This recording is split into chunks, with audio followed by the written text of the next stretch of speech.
Hey everyone, welcome back to my channel. It's Julie from Living Large on Lifetime, and it's been a long time, you guys, for this series, WWWWJD. What would Weight Watcher Julie do? It's been a long time, you guys, because I was having a hard time finding time to fit this into my schedule on Thursdays. I am down to a half an hour lunch break on Thursdays, and I've been using that time to actually work out in the gym. So I am here doing this series on a short break. So we're gonna do an abbreviated WWWWJD, but we're back. So let's dive right in. So the first question today comes from Stine Kirkeby. Stine says, can you please give us an insight on how you do your walk breaks? How long do you walk for and how long time?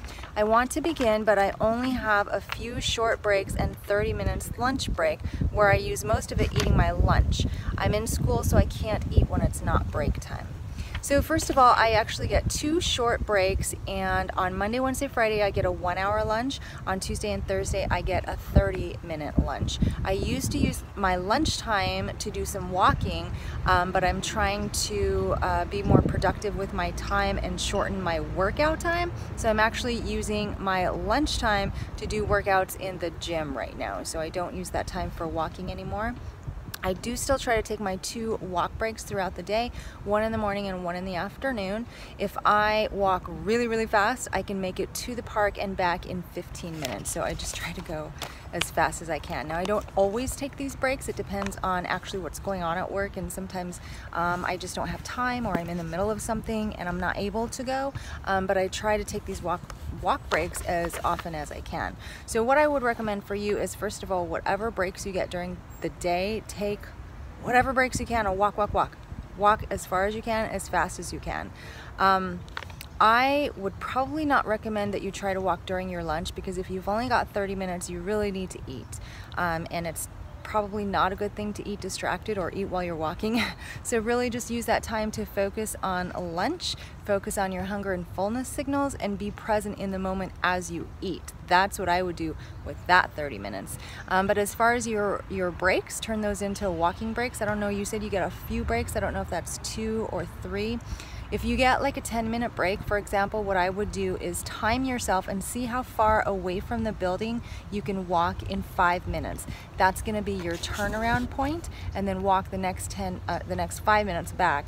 So you'll have walked 10 minutes total. Next break, do the same thing, and you'll know where your turnaround point is. So every break you can, just try to get out and walk as much as you can. If you are, for those of you who don't actually get like official breaks, what I have done in the past is I have every hour or half hour, I have walked a loop around my building. That, believe it or not, adds up a lot. Every half hour is kind of too much, but if you go every hour and maybe just do 2 loops around your building, the outside circumference or up and down the stairwells, just set your timer to go every hour and just do something, because it really, really adds up. So that is what I would recommend as far as trying to fit work breaks into your day, but also you can fit work breaks before and after your work or school time.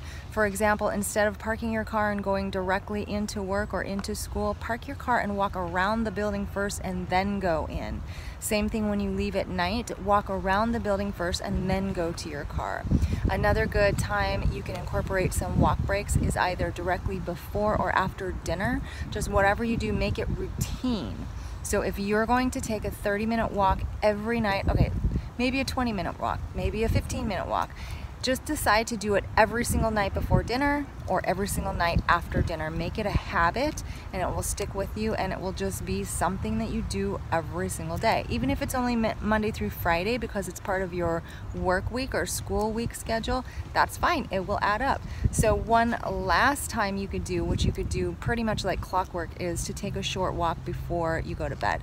So I would recommend, if you have a large home, you could go up and down the stairs or walk, 5 or 10 circles around your home. If you live in an apartment complex and it's safe, you can walk around your apartment complex a couple times, or if you're in a safe neighborhood, you could just walk around the block. So those are just some set times that would be easiest for you to really incorporate a routine and a schedule and be able to stick with that. So Even just the little 5-10 minute walk breaks though, they really do add up. So give it a try.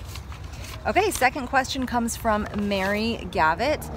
Mary says, "Hi Julie, I'm not sure if you answered this question before, but I will go ahead and ask. I'm finding that the points vary between what I scan and when I enter information and when I log them in. My greedy self, of course, I use the lowest one. Do you know if Weight Watchers had to update points when freestyle started? I'm wondering why the difference." So first of all, Weight Watchers did have to recalculate on thousands and thousands and thousands of items. The reason is because once they assigned some items to be 0 points, then they had to go into items that used those new 0 point foods and essentially back out the points from the new 0 points foods. It's kind of confusing, but essentially yes, they spent months and months and did thousands of calculations. You have no idea. I believe, or I would hope, that by this point most everything has been updated. I think that most of the most widely used and most popular foods have been updated. So hopefully things are getting to be a little more accurate now. But as far as getting the most accurate calculation for yourself, what I would do is, number one, assess whether or not your food is a 0 points food item. You can get a complete list of the 0 points foods either online at Weight Watchers or on your Weight Watchers app on your mobile phone. So first decide, and you should know this, if your food is a completely 0 points food item. Check the ingredients and make sure that's the only thing that is in your container. So I'm thinking right now of like canned vegetables. Just make sure that that's the only thing.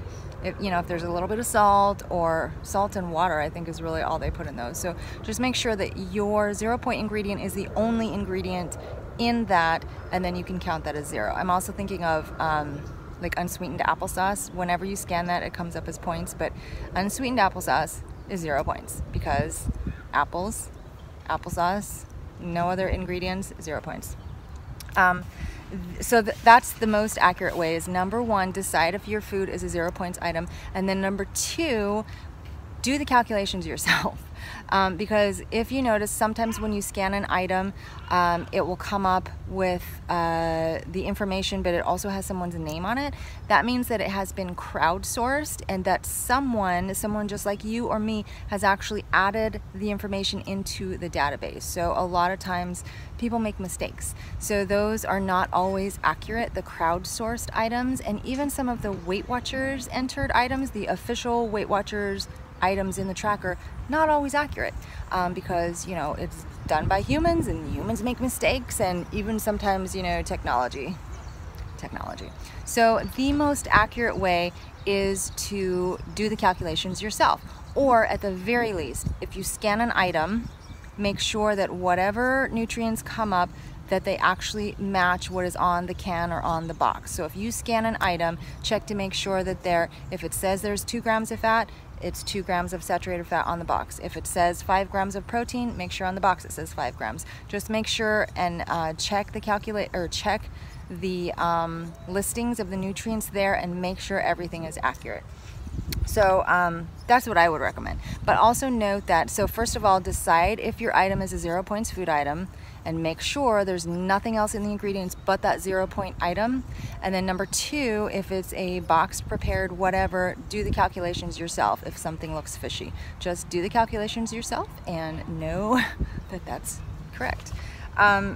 Also note that if you do scan an item though that has been assigned a points value of 0, it's still gonna scan it may scan, or if you do the calculations, it may scan or give you points anyway. And this is because when the calculator does the calculation on a food item, it doesn't know if it's applesauce or green beans or if it's processed carbs. So it doesn't know what the food item is, only what the food values are, like the calories and the saturated fat and so forth. So some items will still scan or calculate at points. So you just need to be aware of what food items have been assigned a value of 0 by Weight Watchers. So I hope that helps. If you have any further questions, I know it's a little confusing. So if you have any further questions, ask me below and I'll try to clarify a little more. Okay guys, the last question for today comes from Stacey Spencer. Hi Stacey. Stacey's question says, my question is how to stay motivated. My struggle is during the week because there are always junk foods in the office.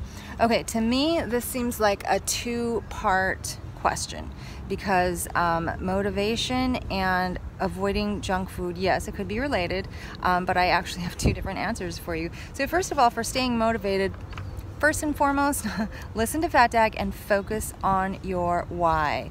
Focus on why you decided to do this in the first place. What is your end goal? Where do you want to be? Who do you want to be? Why did you start this journey in the first place? Focus on that, remember that, and then go for your goal. Remember how far you've come and hang on to your successes, okay? It's a lot of work, and look back at how successful you've been so far. And if you quit, then where are you going to be then? Never, ever, ever go backwards. That's what I say. And if I quit, I'm going to be going backwards because I will gain. So it doesn't matter how fast I lose or what I struggle with or if I'm 100% one week or another week. If I quit, I'm going backwards and I will gain. So for me, I'm never quitting. Okay, so hang in there, stay motivated. And then number two, the junk food in the office. Oh my gosh, we have so much junk food stuff in our office. And you know as well as I do that yes, on Weight Watchers, you can choose to eat it, you can work it in your points, and that's part of the program. But for a lot of us, even a couple bites of that stuff triggers just a non-stop binge. Not even necessarily a binge, but it just starts you going down a road you don't want to go down, you know? So some of the ways that I stay away from this food, number one, I don't ever go to where these treats are. I used to work in an area where all of the treats, all of the birthday cake, all of the cookies, it was all set right outside my desk. That was difficult. And we used to have birthday party gatherings right at my desk because I was central. That was really hard, and it frustrated me because I was the only one there not eating that stuff, and they knew I didn't eat that stuff. So thankfully I don't have to deal with that now, but my advice to you is don't go near it. Don't walk past it. Don't look at it. Don't see what's there. Don't sniff it. Don't hold it in your hand. Don't look at it at all. Walk a different route if you need to go around these items. First and foremost, out of sight, out of mind. Don't look at it, think about it, or talk about it. Okay. Second of all, if people offer, just politely say no thank you. Usually that's all it takes. Eventually that will be all it takes.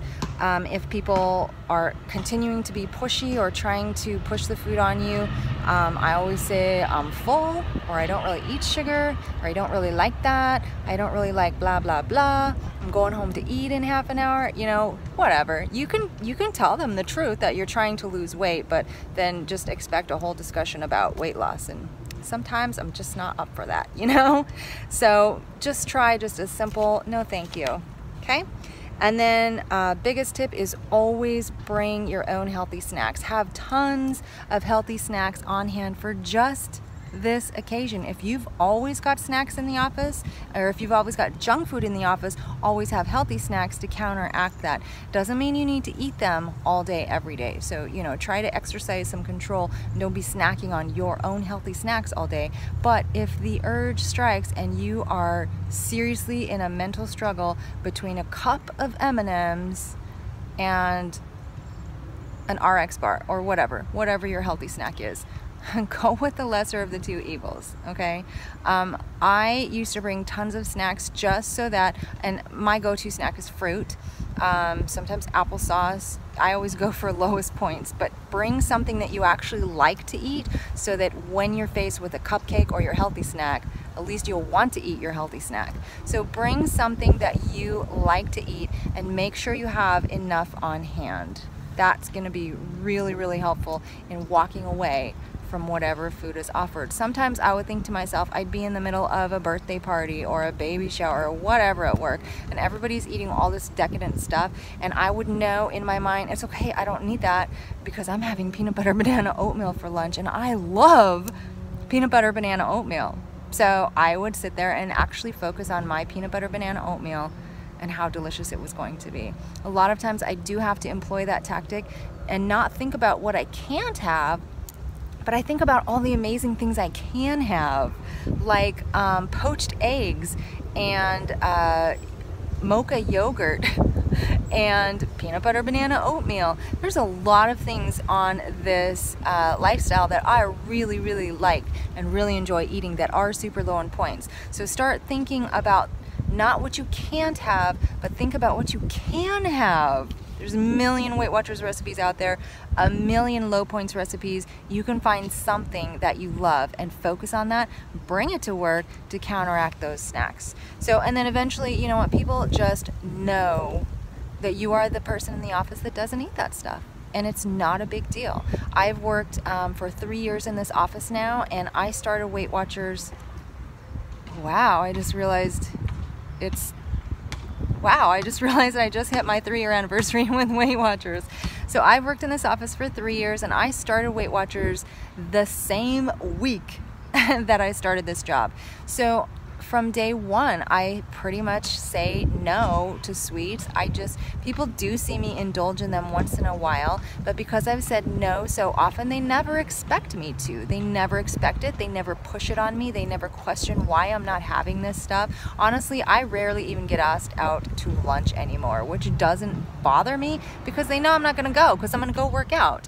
They also know that I'm not gonna go have cupcakes with them. So when we have like a special treat truck at work, they don't ask me to walk down to the treat truck with them because I'll just politely say, oh, no thanks, but go ahead, enjoy, you know? So eventually it will not be a big deal for you when you stop walking past them and you stop thinking about the snacks, and then it won't be a big deal for them, for anyone who's trying to push this food on you. So anyway, I hope you guys enjoyed finally another episode of WWWWJD. I am open to more questions. I do still have a few older questions. I'm so sorry, you guys, that it's taken me so long to get to your questions. But if you have more questions for me for WWWWJD next week, I'm on vacation, so I'll have plenty of time to answer questions. So put your questions down below. I'd be happy to answer anything. And I'll talk to you in the next episode, WWWWJD. Thanks for watching, guys.